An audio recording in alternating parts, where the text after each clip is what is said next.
Hiring more employees doesn't always seem like the greatest idea. Doing so can be expensive and more of a headache, no matter the industry you're in. One way around this is to hire contractors.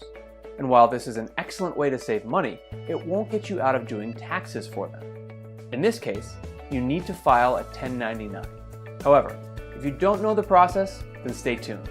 But before we get into the 1099 process, let's review what this form is. What is a 1099 miscellaneous? The 1099 form is used to document miscellaneous income.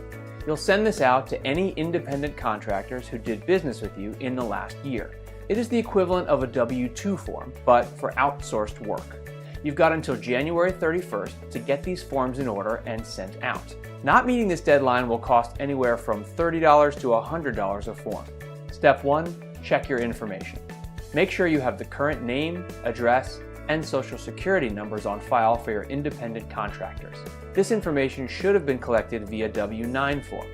If you don't have this information on file, the IRS will allow you to withhold 28% of the person's or company's pay.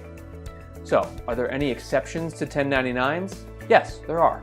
Anyone who received less than $600 in payments from you is excluded. Personal payments and transactions are also excluded. Step 2. Grab your forms. You can't download 1099 forms. You have to either order them from the IRS or pick them up at an office supply store.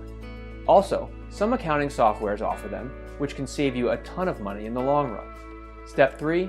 Fill out the forms. There are 3 portions to this form. Send copy A to the IRS, copy B goes to the independent contractors, and copy C is yours to keep for your records. Start with your information. This could be your social security number if you're a sole proprietor, or an employer identification number for the majority of other businesses.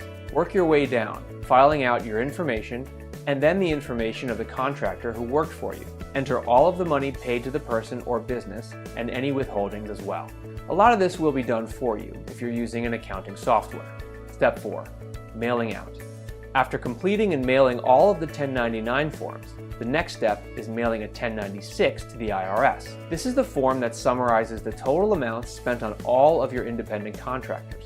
You have until the last day of February to get this done. You must send this form along with copies of all the 1099s. This task is a headache, there's no doubt about it. However, it's a requirement, and you need to get together with your accountant ahead of time to work out the details so they can help you make the process as painless as possible. They aren't the only ones who can assist. Refer to our Form 1099 generator to automate your accounting and pay stub needs.